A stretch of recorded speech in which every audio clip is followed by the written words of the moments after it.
Hello students. हम Indian polity M Laxmikant का पहला चैप्टर पढ़ रहे थे। उसमें हमने पढ़ लिया था द कंपनी रूल 1773 टू 1858, जो इसकी पहली मेजर हेडिंग थी। इसको हम कंक्लूड कर रहे थे। इसमें हमने जो जो चीज़ें पढ़ ली थी वो ये थी: regulating act of 1773, amending act of 1781, Pitt's India act of 1784, acts of 1786, charter act of 1793। आज अब हमने इस लेक्चर में हम यहाँ से फर्दर कंटिन्यू करते हैं चार्टर एक्ट ऑफ 1813। चलिए देखते हैं कि चार्टर एक्ट ऑफ 1813 के क्या क्या फीचर्स थे। तो जो चार्टर एक्ट ऑफ 1813 था, इसने ईस्ट इंडिया कंपनी की जो ट्रेड मोनोपोली थी इंडिया में, उसको अबॉलिश्ड कर दिया था, और जो अदर ब्रिटिश मर्चेंट्स थे उनको इंडिया में ट्रेड करने के लिए अलाउ कर दिया था। लेकिन फिर भी दो ऐसी चीज़ें थी जिन पर ईस्ट इंडिया कंपनी की मोनोपोली अभी भी बरकरार थी। वो थी ट्रेड इन टी और ट्रेड विद चाइना। ये दो चीज़ें ऐसी थी कि चाय का व्यापार और जो भी चाइना के संग व्यापार होगा उसमें उसमें ईस्ट इंडिया कंपनी की मोनोपोली रहेगी। दूसरा पॉइंट, सेकेंड पॉइंट जो है, it asserted the sovereignty of the British crown over the company's territories in India. Charter act of 1813 के अंदर ये कहा गया कि इस बात पर जोर दिया गया कि जो ब्रिटिश ईस्ट इंडिया कंपनी की जो भी टेरिटरीज़ हैं इंडिया में, वो सब किसकी टेरिटरीज मानी जाएंगी, उन पर टोटली किसका कंट्रोल रहेगा, वो ब्रिटिश क्राउन का रहेगा। ठीक है। Third point, it allowed the Christian missionaries to come to India for the purpose of enlightening the people। जो ये रेगुलेटिंग एक्ट या चार्टर एक्ट ऑफ 1813 आया है, इसके थ्रू जो क्रिश्चियन मिशनरीज थी उनको अलाउड कर दिया गया कि वो इंडिया में आए और लोगों को एनलाइटन करें। Fourth point, it provided for the spread of western education among the inhabitants of the British territories in India. जो ये चार्टर एक्ट ऑफ 1813 था, इसने जो वेस्टर्न एजुकेशन है, वेस्टर्न एजुकेशन को बोला कि आप वेस्टर्न एजुकेशन को स्प्रेड करिए उन एरियाज़ पर जहाँ पर भी ब्रिटिश टेरिटरीज़ हैं, जहाँ पर भी ईस्ट इंडिया कंपनी की अपनी ब्रिटिश टेरिटरीज़ हैं इंडिया पे, वहाँ पे आप वेस्टर्न एजुकेशन को स्प्रेड करें, वेस्टर्न एजुकेशन को स्प्रेड करें। नेक्स्ट पॉइंट है, it authorized the local government in India to impose taxes on persons. They could also punish the person for not paying taxes. जो ब्रिटिश ईस्ट इंडिया कंपनी थी, उसके लिए ये act बनाया गया कि जो लोकल गवर्नमेंट्स हैं वहाँ पर, जो इंडिया में जो लोकल गवर्नमेंट्स हैं, वो लोगों पर, यहीं के लोगों पर टैक्स को इम्पोज कर सकती हैं। अगर वो टैक्स नहीं देती हैं तो वो इन्हें पनिश भी कर सकते हैं। चलिए, ये हो गया हमारा चार्टर एक्ट ऑफ 1813। एक बार इसका क्विक रिव्यू ले लेते हैं। इसमें हमने क्या पढ़ा? इसमें हमने सबसे पहले ये पढ़ा कि जो चार्टर एक्ट ऑफ 1813 है, इसका मेन ये था कि इसमें जो ब्रिटिश ईस्ट इंडिया कंपनी है उसकी ट्रेड मोनोपोली को इंडिया में अबॉलिश कर दिया गया था। लेकिन सिर्फ दो चीज़ें ऐसी थी जहाँ पर अभी भी इसकी मोनोपोली जारी थी: trade in T and trade with China. और अदर जो ब्रिटिश मर्चेंट्स थे उनको इन दो चीज़ों के अलावा इंडिया में अलाउ कर दिया गया था कि आप आएँ और ट्रेड करें। और दूसरा पॉइंट क्या पड़ा कि जो भी ये जितना भी company British East India company की जो भी टेरिटरीज़ हैं, वो सब की सब किसकी हैं, किसके अंडर मानी जाएंगी? वो मानी जाएंगी ब्रिटिश क्राउन के अंतर्गत। ठीक है। उसके बाद थर्ड पॉइंट हमने पढ़ा कि क्रिश्चियन मिशनरीज़ को यहाँ पे जो अलाउ किया गया है, वो अलाउ कर दिया गया कि वो आए और लोगों को एनलाइटन करें। फोर्थ पॉइंट हमने ये पढ़ा कि जो वेस्टर्न एजुकेशन है उसको फैलाया जाए जहाँ भी ब्रिटिश टेरिटरीज़ हैं इंडिया में। उसके बाद फिफ्थ पॉइंट हमने पढ़ा कि जो हमारी ब्रिटिश गवर्नमेंट है उसने जो लोकल गवर्नमेंट को थोड़े से राइट्स दे दिए कि वो लोगों पर लोकल लेवल पर टैक्स लगा सकती है, और अगर वो टैक्स नहीं देते हैं तो इसके लिए वो उनको पनिश भी कर सकती है। ठीक है। चलिए, इसके बाद नेक्स्ट पढ़ते हैं charter act of 1833। Charter act of 1833, तो इसके क्या क्या फीचर्स थे? इसमें कहा गया है कि चार्टर एक्ट ऑफ 1833 जो एक था, एक फाइनल स्टेप था सेंट्रलाइजेशन इन ब्रिटिश इंडिया कि जो ब्रिटिशर्स थे, ब्रिटिश गवर्नमेंट थी, वो अब पूरे इंडिया में कैसे अपने कंट्रोल को बनाती है, इसको इस एक्ट में अभी पढ़ते हैं। देखिए इसके क्या क्या फीचर्स थे। Number 1, it made the governor of Bengal as the governor general of Bengal. जो चार्टर एक्ट ऑफ 1833 है, इसके थ्रू जो गवर्नर जनरल ऑफ बंगाल था उसको गवर्नर जनरल ऑफ इंडिया बना दिया गया। देखिए वही सेंट्रलाइजेशन इन ब्रिटिश इंडिया। अभी तक बंगाल का गवर्नर जनरल था, उसको क्या बना दिया गया, गवर्नर जनरल ऑफ इंडिया, और उसको सारी पावर्स दे दी गई।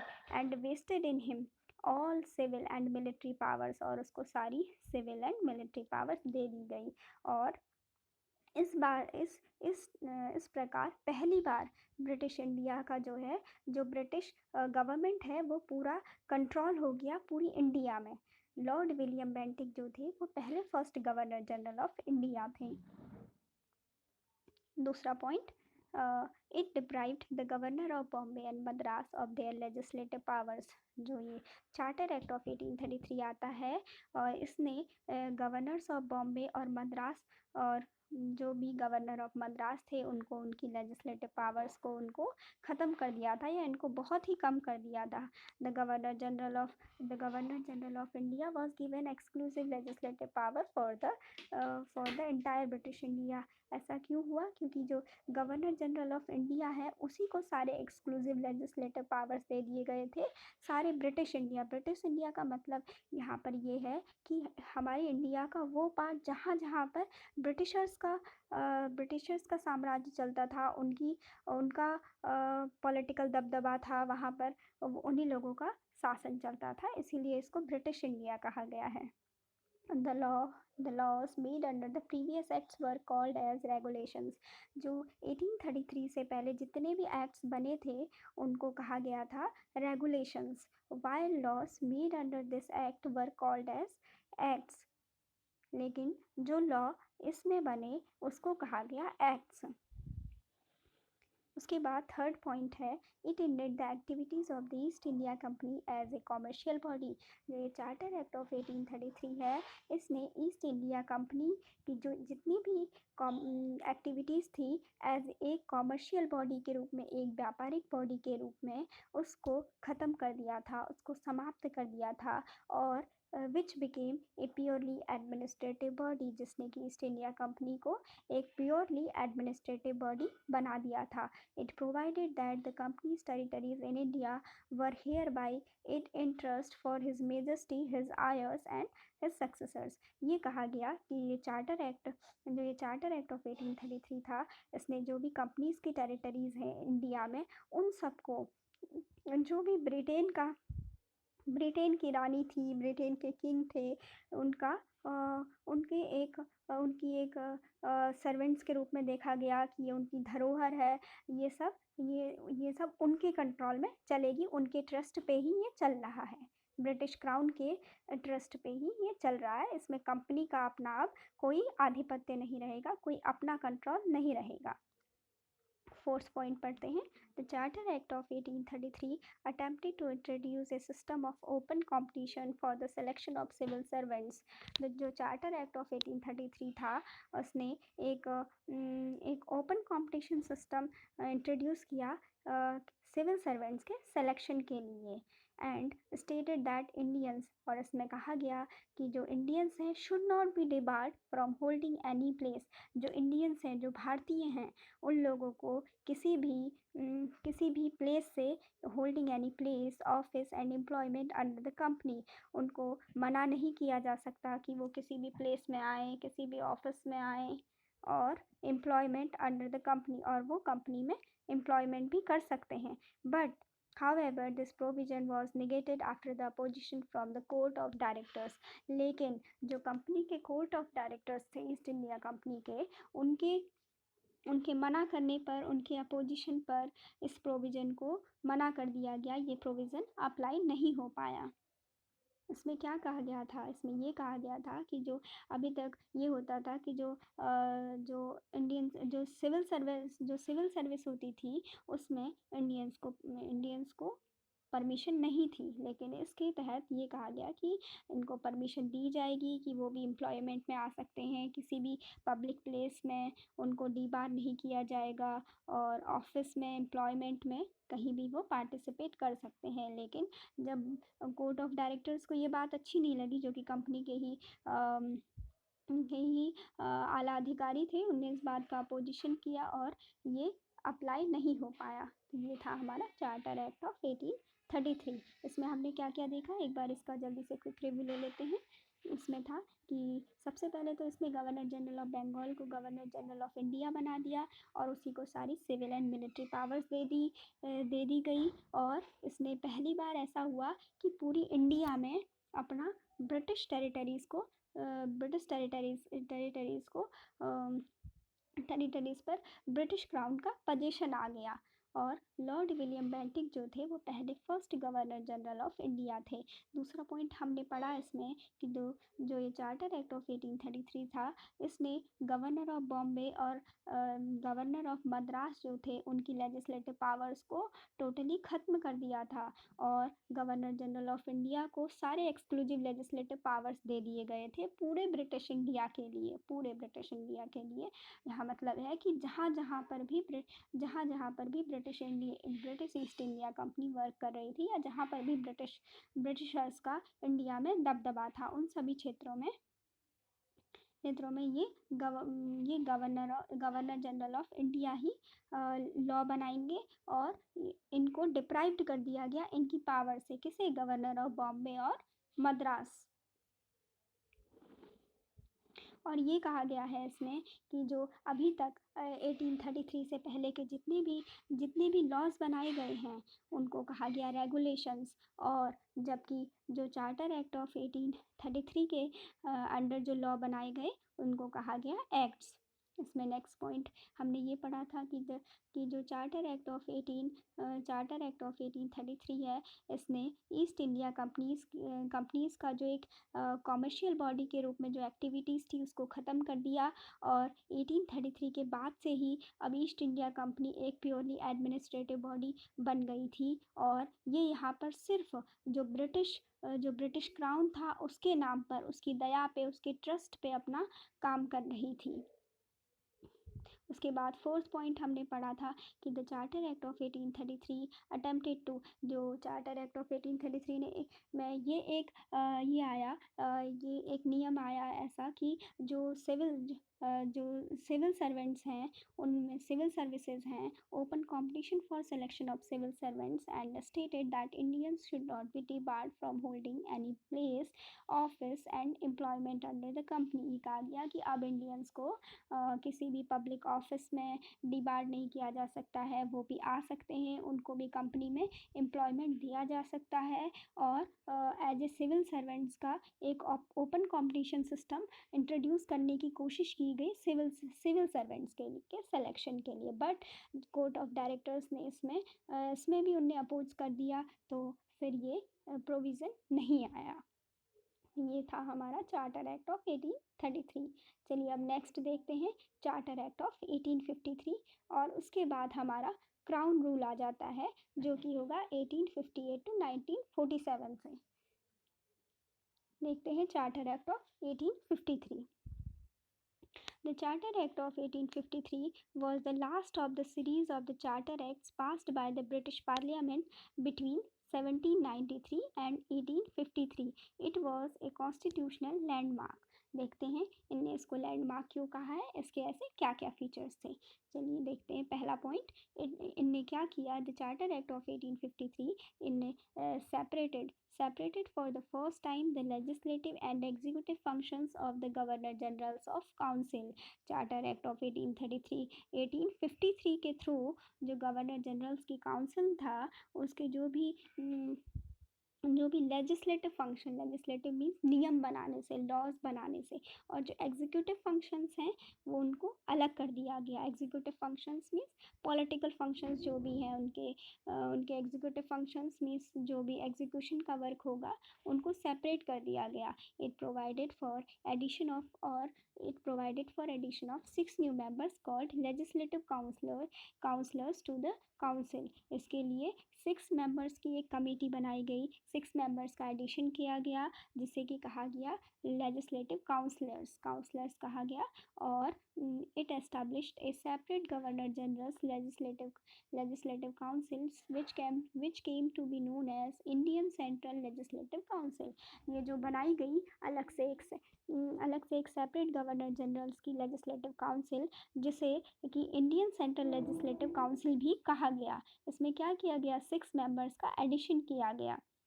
This legislative wing of the council functioned as mini parliament. ये जो एक लेजिस्लेटिव विंग ऑफ काउंसिल थी, इसने एक कैसे काम किया, एक मिनी पार्लियामेंट की तरह काम किया। अडॉप्टिंग द सेम प्रोसीजर, वही प्रोसीजर्स को अपनाते हुए जैसे कि ब्रिटिश पार्लियामेंट अपना काम कर रही थी ब्रिटेन में, ऐसे करके यहाँ पर इंडिया में एक बनाने की कोशिश की गई। This legislation for the first time was treated as a special function of the government requiring special machinery and a special process। This legislation for the इस लेजिस्लेशन ने पहली बार एक स्पेशल फंक्शन, ये एक ऐसे ट्रीट हुआ स्पेशल फंक्शन की तरह जिसमें कि स्पेशल मशीनरी थी और स्पेशल प्रोसेस थी। ठीक है, नेक्स्ट पॉइंट देखते हैं। It introduced an open competition system of selection and recruitment of civil servants. जो चार्टर एक्ट ऑफ 1853 था, इसने इंट्रोड्यूस किया एक ओपन कंपटीशन सिस्टम को, जो किसके लिए, सिलेक्शन और रिक्रूटमेंट के लिए, किसके, सिविल सर्वेंट्स के सिलेक्शन और रिक्रूटमेंट के लिए एक ओपन कंपटीशन सिस्टम को इंट्रोड्यूस किया। The covenanted civil service was thus thrown open to Indians also। Covenanted civil service means जो होती है हायर सिविल सर्विसेज थी, उसको पहले इंडियंस के लिए ओपन नहीं किया गया था, तो इस एक्ट के थ्रू उसे भी ओपन किया गया। The covenanted civil service was thus thrown open to Indians also। Indians के लिए भी इसे ओपन किया गया कि इंडियंस भी इसमें रिक्रूट हो सकते हैं। Accordingly, the Macaulay Committee, the Committee on the Indian Civil Service, was appointed in 1854। तो क्या हुआ कि फिर मैकाले ने एक कमेटी बनाई, committee on Indian civil service, जो कि 1854 में बनाई गई लॉर्ड मैकाले के द्वारा। ठीक है, next point 3, it extended the company's rule. इसने कंपनी के रूल को और बढ़ाया and allowed it to retain the positions of Indian territories on trust for British crown. और ब्रिटिश क्राउन की ट्रस्ट पे इसको कि ये हमारे ऊपर एक पोजीशन की तरह है, किसका, ब्रिटिश क्राउन का। जो भी है, जितनी भी इंडियन टेरिटरीज हैं वो किसकी पोजीशन है, ब्रिटिश क्राउन की। और उन्हीं के ट्रस्ट में कंपनी के ट्रेड को अभी भी थोड़ा कंपनी रूल को आगे बढ़ा दिया गया। But it did not specify any particular period, लेकिन स्पेसिफाई कोई भी टाइम पीरियड स्पेसिफाई नहीं किया गया, अनलाइक द प्रीवियस चार्टर्स, जैसे कि प्रीवियस चार्टर्स में किया जाता था। देखिए, पहले हमने पढ़ा था कि हर 20 ईयर्स में जो होता था कि ये फर्दर एक्सटेंड किया जाता था, कि फर्दर अनदर 20 ईयर्स के लिए इसको एक्सटेंड किया जाता है, ऐसे करके बताया जाता था। लेकिन इस एक्ट में ऐसा कुछ भी नहीं बताया गया कि ये कितने टाइम के लिए एक्सटेंड किया गया है। This was a clear indication that the company's rule could be terminated at any time the parliament liked. अब ये क्लियर इंडिकेशन था इस बात का कि कंपनी का रूल कभी भी समाप्त हो सकता है इंडिया से, जब भी ब्रिटिश पार्लियामेंट चाहे। ठीक है, उसके बाद 4th point, the charter act of 1853 introduced for the first time local representation in the Indian central legislative council. ठीक है, ऐसा पहली बार हुआ कि जो चार्टर एक्ट ऑफ 1853 के तहत कि फर्स्ट टाइम लोकल रिप्रेजेंटेशन हुआ इंडियंस का, किसमें, सेंट्रल लेजिस्लेटिव काउंसिल्स में, जो कि जिसमें कि 6 लेजिस्लेटिव मेंबर्स थे। उसमें से कहा गया कि जो 4 मेंबर्स होंगे वो क्या होंगे, लोकल या प्रोविंशियल गवर्नमेंट से लिए जाएंगे। इसमें लिखा है 4 members were appointed by the local provincial governments of Madras, Bombay, Bengal and Agra से लिए जाएंगे, और बाकी 2 मेंबर आप अपने ब्रिटिश गवर्नमेंट से ले सकते हैं। ठीक है, तो इस प्रकार इनने कोशिश की कि यहाँ पर लोकल रिप्रेजेंटेशन भी इंडियंस को दिया जाए, जिसमें कि इनने क्या किया कि वैसे तो ये थी 6 मेंबर्स की 6 लेजिस्लेटिव मेंबर्स थे, बट इनने इसमें 4 मेंबर्स थे जो कि अपॉइंटेड किए जाते थे लोकल और प्रोविंशियल गवर्नमेंट्स। कहाँ थी? अपनी इंडिया के ही 4 जगहों से, मद्रास, बॉम्बे, बंगाल एंड आगरा, और उसमें दो थे ब्रिटिश पर्सन्स। ठीक है, जो कि ईस्ट इंडिया कंपनी के अपने होंगे या ब्रिटिश गवर्नमेंट के अपने पर्सन्स होंगे। तो ये था हमारा चार्टर एक्ट ऑफ 1853। तो एक बार इसका भी क्विक रिव्यू कर लेते हैं। तो हमने ये पढ़ा था कि जो ये कंपनी रूल में था, कंपनी को रेगुलेट करने के ऑब्जेक्टिव से बनाया था ब्रिटिश ईस्ट इंडिया कंपनी ने। ब्रिटिश ईस्ट इंडिया कंपनी के रेगुलेशन के लिए जो ब्रिटिश गवर्नमेंट ने या ब्रिटिश पार्लियामेंट ने ये सब जो एक्ट पास किए थे, चार्टर एक्ट्स, कब से? 1793 से 1853 तक, तब ये लास्ट था उसमें, उस सीरीज़ में, क्योंकि इसके बाद क्या हो जाएगा, अब कंपनी को पूरी तरह से अबॉलिश्ड कर दिया जाएगा। तो एक बार देख लेते हैं कि इसके क्या क्या फीचर्स थे। इसमें ये कहा गया है कि सबसे पहले जो चार्टर एक्ट ऑफ 1853 था, इसमें क्या किया गया कि जो गवर्नर जनरल की जो काउंसिल थी, उसके जो थे लेजिस्लेटिव फंक्शंस और एग्जीक्यूटिव फंक्शंस को सेपरेट कर दिया गया, और इसने 6 न्यू मेंबर्स का एडिशन कर दिया था। किसमें? 6 न्यू मेंबर्स का एडिशन कर दिया था जो लेजिस्लेटिव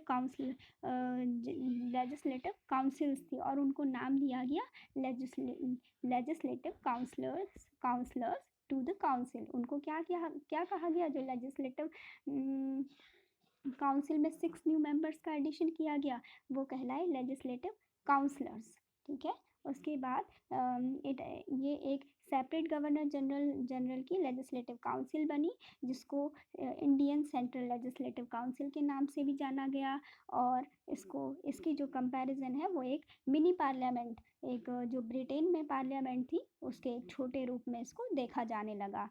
ठीक है, उसके बाद ये देखा गया कि जो ये लेजिस्लेशन है, ये पहली बार ऐसा था कि थोड़ा सा स्पेशल बनाया गया, इसको स्पेशल फंक्शन ऑफ गवर्नमेंट है, जिसमें कि एक स्पेशल मशीनरी और स्पेशल प्रोसेस की ज़रूरत पड़ी।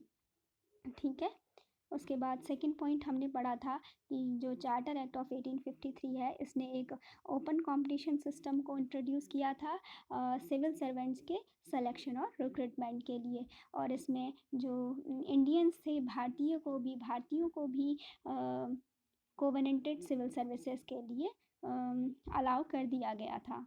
और इसी बीच जो लॉर्ड मैकाले थे, उन्होंने मैकाले कमेटी, जो कि कमेटी थी इंडियन सिविल सर्विस पर, वो अपॉइंट की थी 1854 में।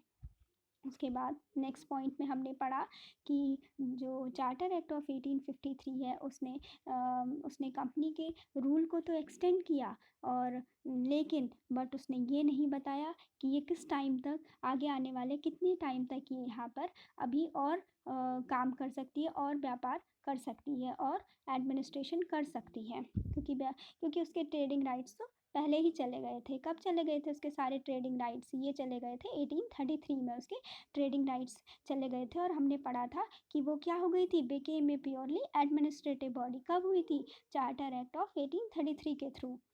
देखिए, फिर हमने क्या कहा कि अब इसको टाइम तो दिया गया। पहले ये बोलते थे कि जितने चार्टर एक्ट आते थे कि हम 20 ईयर्स के पीरियड में नेक्स्ट इनको एक्सटेंड करेंगे, लेकिन यहाँ पे टाइम पीरियड नहीं बताया गया। तो ये इस बात का भी एक क्लियर इंडिकेशन था कि जो कंपनी का रूल है वो अब कभी भी ख़त्म हो सकता है, जब भी ब्रिटिश पार्लियामेंट चाहे।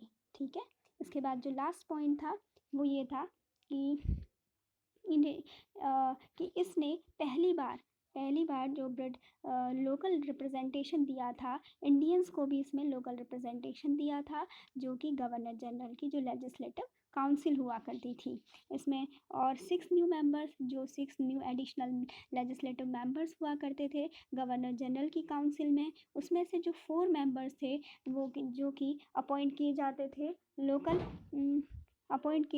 थे local provincial governments of Madras से, बॉम्बे से, बंगाल से, आगरा से, 4 यहाँ से किए जाते थे और 2 ब्रिटिश पर्सन से जो ईस्ट इंडिया कंपनी के या ब्रिटिश गवर्नमेंट के अपने कर्मचारी थे।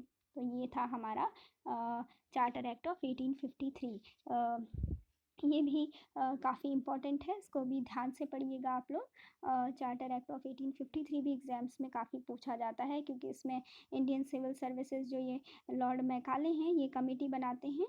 Macaulay committee was appointed in 1854। और नेक्स्ट है हमारा इस चैप्टर। अब आप ये समझिए कि हमारा जो पहला चैप्टर है वो यहाँ पर इसका हाफ पार्ट कंप्लीट हो चुका है, और इसका जो दूसरी जो मेजर हेडिंग हम कह रहे थे कि वो थी द क्राउन रूल 1858 to 1947। यहाँ पर देखिए, अब देखते हैं government of India act of 1858। The significant act was enacted in the wake of the revolt of 1857, also known as the First War of Independence। देखिए, जो ये government of India act of 1858 था वो था कि वो किसके बाद आया था? इससे पहले 1857 में क्या हुआ था? रिवॉल्ट ऑफ 1857, जो कि इसे कहा जाता है फर्स्ट वॉर ऑफ इंडिपेंडेंस और द सिपॉय मिटिनी भी कहा जाता है। और जो ये government of India act of 1858 है, इसको the act for good government of India इस नाम से भी जाना जाता था। The act known as the act for the good government of India abolished the East India company.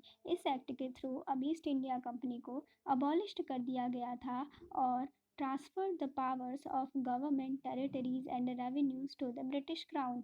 और जो भी पावर्स थी वो सारी पावर्स ट्रांसफर कर दी गई थी गवर्नमेंट की, जो भी थी टेरिटरीज़ की, रेवेन्यूज़ की, वो सब ब्रिटिश क्राउन को ट्रांसफ़र कर दी गई थी और ईस्ट इंडिया कंपनी को अब अबॉलिश्ड कर दिया गया था टोटली। इसका मेन ये है।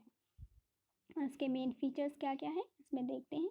पहला point, The Government of India Act of 1858 provided that India henceforth was to be governed by and in the name of Her Majesty, or it changed the designation of the Governor General of India to that of Viceroy of India। इसमें ये कहा गया कि India में अब जितना भी govern होगा, जितना भी कंट्रोल होगा, जितना भी वर्क होगा, वो सब किसके कंट्रोल में चलेगा? हर मेजेस्टी के नाम पे। हर मेजेस्टी से मतलब है यहाँ ब्रिटिश गवर्नमेंट से, जो वहाँ पर ब्रिटिश क्वीन है उनके नाम पर चलेगा। It changed the designation of the governor general of India to that of viceroy. अभी आपने देखा था कि अभी हम जो चार्टर एक्ट ऑफ 1853 तक पढ़ रहे थे, हमने पढ़ा था गवर्नर जनरल ऑफ इंडिया। तो अब इनने एक नया टाइटल ले आए, गवर्नर जनरल ऑफ इंडिया को इनने किस में चेंज कर दिया? वायसरॉय ऑफ इंडिया का टाइटल दे दिया।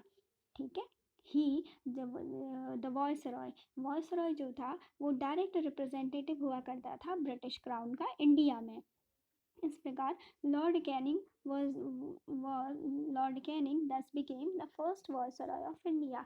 जो लॉर्ड कैनिंग था वो पहला वायसरॉय था इंडिया में। ठीक है।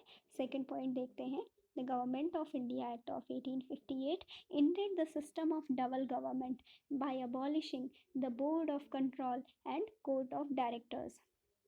देखिए, अभी हमने क्या पढ़ा था? पिट्स इंडिया एक्ट ऑफ 1784 में हमने अपने प्रीवियस लेक्चर्स में पढ़ा था। पिट्स इंडिया एक्ट ऑफ 1784 में जो मेन एक फंक्शन था डबल गवर्नमेंट का, वो लाए थे इसको। लेकिन इसके थ्रू जो government of India act of 1858 है, इसके थ्रू डबल गवर्नमेंट के सिस्टम को ख़त्म कर दिया गया, उसको एंड कर दिया गया। और जो उसके लिए मैंने बताया था कि 2 बॉडीज़ बनाई गई थी, बोर्ड ऑफ कंट्रोल और कोर्ट ऑफ डायरेक्टर्स बनाए गए थे, उनको भी अबॉलिश कर दिया गया। किसके through? Government of India act of 1858 के तहत। देखिए, थर्ड पॉइंट समझते हैं। It created a new office, secretary of state for India. इनने एक नया ऑफिस बनाया, secretary of state for India, जो कि सेक्रेटरी ऑफ स्टेट इंडिया के सेक्रेटरी ऑफ स्टेट इस नाम से। और उसे क्या दिया गया सेक्रेटरी ऑफ स्टेट को? पूरी पावर दी गई, wasted with complete authority and control over Indian administration. Indian administration के ऊपर पूरा कंट्रोल दिया गया और पूरी अथॉरिटी दी गई। और जो सेक्रेटरी ऑफ स्टेट था was a member of the British cabinet. जो सेक्रेटरी ऑफ स्टेट था वो क्या था? वो था ब्रिटिश कैबिनेट का एक मेंबर था। And was responsible ultimately to the British parliament. वो पूरी तरीके से रिस्पॉन्सिबल किसको था? ब्रिटिश पार्लियामेंट को रिस्पॉन्सिबल था। उसकी जिम्मेदारी किसके लिए, उसकी आंसरेबिलिटी किसके लिए बनती थी? ब्रिटिश पार्लियामेंट के लिए। तो नेक्स्ट पॉइंट पढ़ते हैं। The government of India act of 1858 established a 15 member council of India to assist the secretary of state for India. इनने क्या किया कि 15 मेंबर काउंसिल बनाई सेक्रेटरी ऑफ स्टेट को असिस्ट करने के लिए, उसकी हेल्प के लिए। उसके अंडर में एक 15 मेंबर की काउंसिल बनाई गई जो कि secretary of state for India, secretary of state जो कि इंडिया के लिए बनाया गया, उसके अंडर वर्क करेंगे। The council was an advisory body. जो ये काउंसिल थी जो बनाई गई 15 मेंबर्स की, वो एक एडवाइजरी बॉडी थी। The secretary of the state was made the chairman of the council. जो सेक्रेटरी ऑफ स्टेट होता था वही जो था इस काउंसिल का चेयरमैन था। नेक्स्ट पॉइंट पढ़ते हैं। The Government of India Act of 1858 constituted the Secretary of State in Council as a body corporate capable of suing and being sued in India and in England. इसमें ये बताया गया है कि जो secretary of state in council था वो एक बॉडी कॉरपोरेट की तरह काम करता था, जो कि कैपेबल था, जो इंडिया और इंग्लैंड के बीच में एक मध्यस्थता स्थापित करता था। वो यहाँ का सारा कंट्रोल यहाँ पे कंट्रोल करता था और उसकी सारी अकाउंटेबिलिटी जो होती थी वो ब्रिटिश क्राउन के प्रति होती थी। ठीक है, उसके बाद नेक्स्ट है the act of 1858 was however largely confined to the improvements of the administrative machinery by which the Indian government was to be supervised and controlled in England.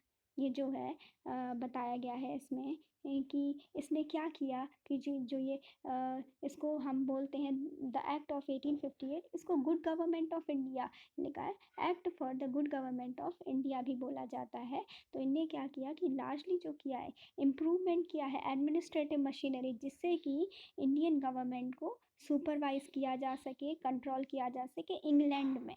इसका मेन मकसद इस government of India act of 1858 को लाने का यही मकसद था कि इंडिया में अब जितना भी एडमिनिस्ट्रेशन हो रहा है उसको कंट्रोल किया जाए पूरी तरीके से ब्रिटिश क्राउन के द्वारा। इसीलिए इन्होंने कहा act for good governance of India. ऐसा नहीं है कि ये हमारे इंडिया के लोगों का कुछ भला कर रहे थे, नहीं, बस ये था कि ये अपनी एक स्ट्रॉन्ग पकड़ बना रहे थे इंडिया के ऊपर, और उसी के लिए ये अपॉइंटमेंट कर रहे थे, वॉइसरॉय बना रहे थे, सेक्रेटरी फॉर स्टेट बना रहे थे, ताकि ये अपनी पकड़ मजबूत कर सके, स्ट्रेंथन कर सके इंडिया पर, अपने राज्य को अपना राज चलाने के लिए। ठीक है, इसीलिए इन्होंने इसे गुड गवर्नमेंट ऑफ इंडिया बोला है। उसके बाद देखिए नेक्स्ट आता है इंडियन काउंसिल एक्ट ऑफ 1861। इसको पढ़ते हैं। After the Great Revolt of 1857, the British government felt the necessity of seeking the cooperation of the Indians in the administration of their country. देखिए क्या हुआ था कि जो ग्रेट रिवॉल्ट ऑफ 1857 का जो ग्रेट रिवॉल्ट हो गया था, उसके बाद ब्रिटिश गवर्नमेंट को लगा, इस चीज़ की ज़रूरत महसूस हुई कि अब उन्हें इंडियंस के कॉपरेशन की ज़रूरत पड़ेगी। उनके कॉपरेशन के बिना एडमिनिस्ट्रेशन करना थोड़ा मुश्किल है कंट्री में। तो इसके लिए इन परसुएंस ऑफ दिस, और इसी चीज़ के लिए policy of association 3 acts were enacted, और इसी चीज़ के लिए उन्होंने क्या बनाई, एक पॉलिसी बनाई, और उसमें इन्होंने 3 एक्ट्स को इम्प्लीमेंट किया। 3 एक्ट्स क्या थे बाय द ब्रिटिश पार्लियामेंट के थ्रू जो पास किए गए, Indian council act of 1861, Indian council act of 1892 और इंडियन काउंसिल एक्ट ऑफ 1909। ठीक है। उसके बाद the Indian council act of 1861 जो था एक इम्पॉर्टेंट लैंडमार्क था constitutional and political history of India में। तो देखते हैं जो इंडियन काउंसिल एक्ट ऑफ 1861 है इसके क्या क्या फीचर्स थे। जो इंडियन काउंसिल एक्ट ऑफ 1861 है इसने जो it made a beginning of the representative institutions by associating Indians with the law making process.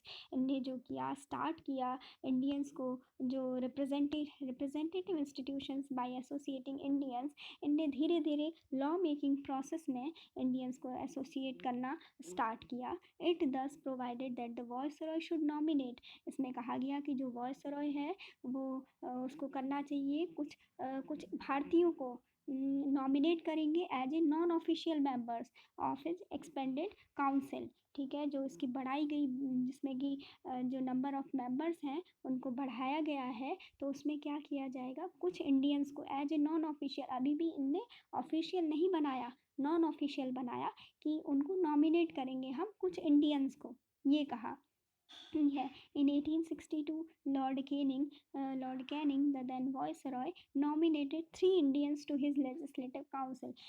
अभी हमने पढ़ा था कि जब 1857 का रिवॉल्ट होता है तो इन लोगों को लगा कि उसके बाद कि बिना इंडियंस के सपोर्ट के हम कुछ नहीं कर पाएंगे। उनको लगा कि अगर हमें इंडिया में एडमिनिस्ट्रेशन चलाना है तो हमें इनकी हेल्प लेनी ही पड़ेगी। तो इसीलिए ये जो होता है लॉर्ड कैनिंग जो पहली बार इन 1862 में जो कि इंडिया के उस टाइम पे वॉइसरॉय थे, उनने 3 इंडियंस को अपनी लेजिस्लेटिव काउंसिल में नॉमिनेट किया था, जिनमें से पहले थे राजा ऑफ बनारस, दूसरे थे महाराजा ऑफ पटियाला और तीसरे थे सर दिनकर राव। ठीक है, उसके बाद नेक्स्ट पॉइंट है, इसके बाद ये है कि it initiated the process of decentralisation by restoring the legislative powers to the Bombay and Madras presidencies. देखिए अब क्या कर रहे हैं कि इन्होंने जो है डिसेंट्रलाइजेशन की प्रोसेस स्टार्ट कर दी। इनने क्या किया, सबसे पहले डिसेंट्रलाइजेशन की प्रोसेस कैसे स्टार्ट की, restoring the legislative powers of the Bombay and Madras presidencies. क्या किया, उनकी पावर्स को, जो कि अभी हमने क्या पढ़ा था इससे पहले कि बॉम्बे और मद्रास प्रेसिडेंसीज की सारी पावर्स को ख़त्म कर दिया गया था और टोटली किसे दे दिया गया था, पहले तो स्टार्टिंग में दिया गवर्नर जनरल ऑफ बंगाल को और फिर उसे बना दिया गवर्नर जनरल ऑफ इंडिया। ठीक है, और इनकी सारी पावर्स को ख़त्म किया गया। देखिए पहले हो रहा था सेंट्रलाइजेशन और अब क्या हो रहा है, डिसेंट्रलाइजेशन। तो अब इनको थोड़ी थोड़ी पावर फिर से रिस्टोर करी जा रही है, मतलब इनकी पावर वापस की जा रही है, इनको पावर दी जा रही है। किसको, बॉम्बे और मद्रास प्रेसिडेंसीज को। लेजिस्लेटिव पावर मीन्स नियम बनाने की, कानून बनाने की जो पावर होती है। ठीक, इट दस रिवर्स्ड द सेंट्रलाइजिंग टेंडेंसी। ये देखिए यहाँ पे लिखा भी है कि इनने क्या किया, रिवर्स किया है सेंट्रलाइजिंग टेंडेंसी को, that started from the regulating act of 1773, जो कि स्टार्ट हुई थी रेगुलेटिंग एक्ट ऑफ 1773 से and reached it's climax under the charter act of 1833 में। देखिए हमने पढ़ा था कि चार्टर एक्ट ऑफ 1833 तक भी वही था कि गवर्नर जनरल ऑफ इंडिया बना दिया गया था। ठीक है, गवर्नर जनरल ऑफ इंडिया बना दिया गया था उस टाइम पे लॉर्ड विलियम बेंटिक को, और इनकी सारी पावर्स को इनकी सारी पावर से डिप्राइव्ड कर दिया गया था, किसे, governor of Bombay and Madras को। ठीक है, और उसके बाद हम देखते हैं कि लॉर्ड कैनिंग वॉइसरॉय बने और उनने 3 इंडियंस को नॉमिनेट किया, जिसमें थे राजा ऑफ बनारस, महाराजा ऑफ पटियाला और सर दिनकर राव। और उसके बाद इनने वही डिसेंट्रलाइजेशन की प्रोसेस को स्टार्ट किया, जिसमें कि इनने धीरे धीरे बॉम्बे और मद्रास प्रेसिडेंसीज की कुछ पावर्स को रीस्टोर किया, यानी उनको पावर देना स्टार्ट किया, जो कि इनने पहले क्या किया था, वही रेगुलेटिंग एक्ट ऑफ 1773 से स्टार्ट किया था कि इनकी सेंट्रलाइजिंग टेंडेंसी जो थी उसको रिवर्स कर दिया एंड जो कि कब अपने क्लाइमेक्स पर पहुंची थी, यानी अपने उच्चतम शिखर पर पहुंची थी 18 चार्टर एक्ट ऑफ 1833 के तहत। ठीक है, this policy of legislative devolution resulted in the grant of almost complete internal autonomy to the provinces in 1937। ठीक, ये इतना इंपॉर्टेंट नहीं है। उसके बाद नेक्स्ट देखते हैं, it also provided for the establishment of new legislative councils for Bengal, north western provinces and Punjab, which were established in 1862, 1886 एंड 1897। रेस्पेक्टिवली। देखिए जो ये था इंडियन काउंसिल ऑफ 1861 था, इसने क्या किया कि जो न्यू लेजिस्लेटिव काउंसिल्स थी वो बनाई, कहाँ पर, बंगाल में बनाई, नॉर्थ वेस्टर्न प्रोविंसेस में बनाई और पंजाब में बनाई। ठीक है, जो सबसे पहले जो बंगाल में लेजिस्लेटिव काउंसिल बनाई वो 1862 में बनाई। नॉर्थ वेस्टर्न प्रोविंसेस में जो लेजिस्लेटिव काउंसिल बनाई 1886 में बनाई, और पंजाब में जो लेजिस्लेटिव काउंसिल बनाई वो 1897 में बनाई। उसके बाद फोर्थ पॉइंट है कि जो इंडियन काउंसिल एक्ट ऑफ 1861 है, उसने एम्पावर किया वॉइसरॉय को कि वो रूल्स बना सकते हैं। It empowered the viceroy to make rules, वो रूल्स बना सकते हैं, एंड ऑर्डर्स, और आदेश दे सकते हैं for the more convenient transaction of business in the council. जो भी काउंसिल के अपने काम हो उनके लिए जो कोई भी ट्रांजेक्शन हो तो वहाँ पर किसकी चलेगी, किसका आदेश चलेगा, वॉइसरॉय का चलेगा। और कौन रूल बना सकते हैं, वॉइसरॉय रूल बना सकते हैं। It also gave a recognition to the portfolio system. इनने एक नया एक पोर्टफोलियो सिस्टम भी बनाया, इंट्रोड्यूस्ड बाय लॉर्ड कैनिंग, जो कि लॉर्ड कैनिंग के द्वारा बनाया गया 1859 में। Under the portfolio system a member of the viceroy's council, जो कि वॉइसरॉय की काउंसिल का एक मेंबर था, was made in charge of one or more departments of the government.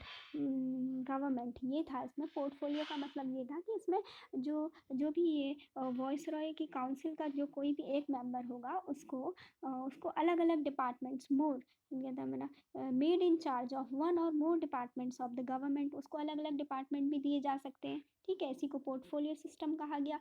ये कब लाए, 1859 में। इंट्रोड्यूस किसके द्वारा किया गया, लॉर्ड कैनिंग के द्वारा। ये पूछा जाता है कि पोर्टफोलियो सिस्टम कौन लाया था, लॉर्ड कैनिंग लाया था। और कब लाया था, 1859 में लाया था। और इसमें क्या होता है कि जो वॉइसरॉय की काउंसिल का कोई भी मेंबर है तो उसको क्या चार्ज दिया जाता है कि एक या एक से ज़्यादा डिपार्टमेंट्स का चार्ज दिया जाता है उसको। ठीक है, and was authorised to issue final orders on behalf of the council on matters of his department, या फिर अगर एक से ज़्यादा डिपार्टमेंट दिए हैं तो डिपार्टमेंट्स। ठीक है, तो ये था हमारा इंडियन काउंसिल एक्ट ऑफ 1861।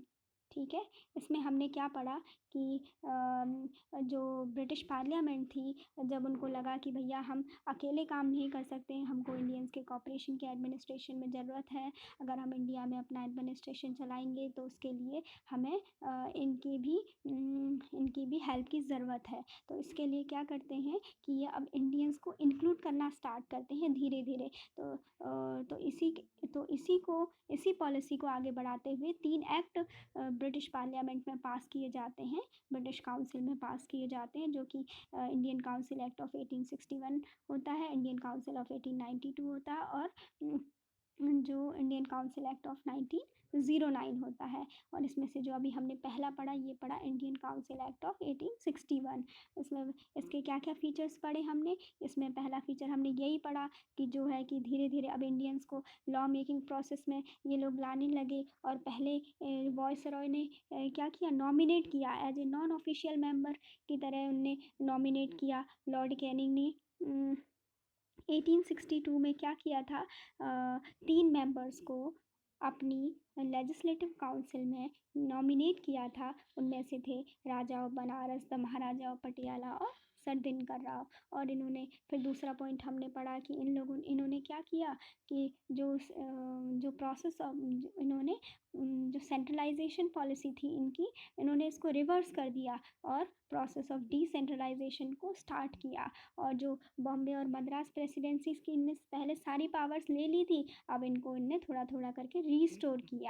ठीक है, और थर्ड पॉइंट में हमने ये पढ़ा कि इसमें क्या हुआ कि अलग अलग न्यू लेजिस्लेटिव काउंसिल्स बनाई गई, बंगाल में, नॉर्थ वेस्टर्न प्रोविंसेस में और पंजाब में बनाई गई। ठीक है, उसके बाद फोर्थ पॉइंट में हमने पढ़ा कि इसने जो ये इंडियन काउंसिल एक्ट ऑफ 1861 है, इसने एम्पावर्ड किया, उसने पावर्स दी उसको वॉइसरॉय को कि वो रूल्स बना सकता है, ऑर्डर्स बना सकता है फॉर द मोर जितने भी उसके काउंसिल के जितने भी बिजनेस होते हैं, बिजनेस ट्रांजेक्शन होते हैं और अपने जितने भी फंक्शन हैं उसमें वॉयसरॉय के ऑर्डर्स मानने होंगे।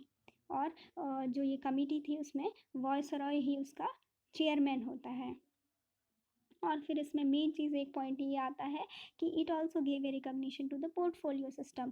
ठीक है, जो पोर्टफोलियो सिस्टम बनाया गया, जो कि इंट्रोड्यूस किया गया लॉर्ड कैनिंग के द्वारा 1859 में, जिसमें पोर्टफोलियो सिस्टम में क्या होता है, पोर्टफोलियो सिस्टम का मतलब है कि जो वॉयसरॉय की काउंसिल होती है उसका कोई भी एक मेंबर, जिसको या तो हम कोई एक डिपार्टमेंट का चार्ज दें या फिर ज़्यादा एक से ज़्यादा डिपार्टमेंट का भी चार्ज हम दे सकते हैं। ठीक है, गवर्नमेंट में ज़्यादा डिपार्टमेंट का भी चार्ज दे सकते हैं और वो ऑथराइज्ड होता है टू उन सभी and was authorised to issue final orders on behalf of the council. और काउंसिल ही उसको पोर्टफोलियो को उसको बांटती है कि किसको कौन सा डिपार्टमेंट देना है, किसको कौन सा देना है।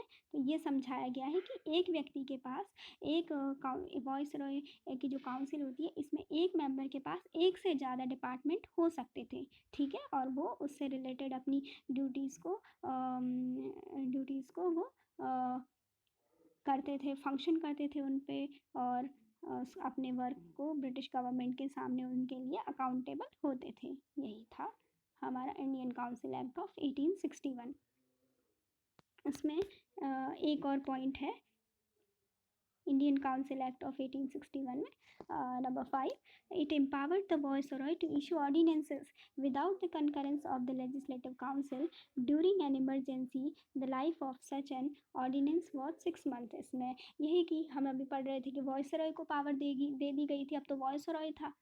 ठीक है, वॉइसरॉय को एम्पावर्ड कर दिया गया था। इशू ऑर्डिनेंसेस, जैसे प्रेसिडेंट होते हैं वो हमारे इंडिया में कभी भी जब जब क्या है कि जब हमारी जो पार्लियामेंट होती है वो उसका सेशन नहीं होता है या एब्सेंट होती है, तो तब उस सिचुएशन में ऑर्डिनेंस पास कर देते हैं प्रेसिडेंट, उनको पावर होती है। ऐसे ही यहाँ पे कहा गया है कि जो वॉइसरॉय थे उनको एम्पावर्ड किया गया था, उनके पास ये पावर थी कि वो ऑर्डिनेंस को इशू करा सकते थे without the concurrence of the legislative council. उनको लेजिस्लेटिव काउंसिल के उनके कोई मत की उनकी कोई आवश्यकता नहीं थी। किस टाइम, इमरजेंसी के टाइम पे।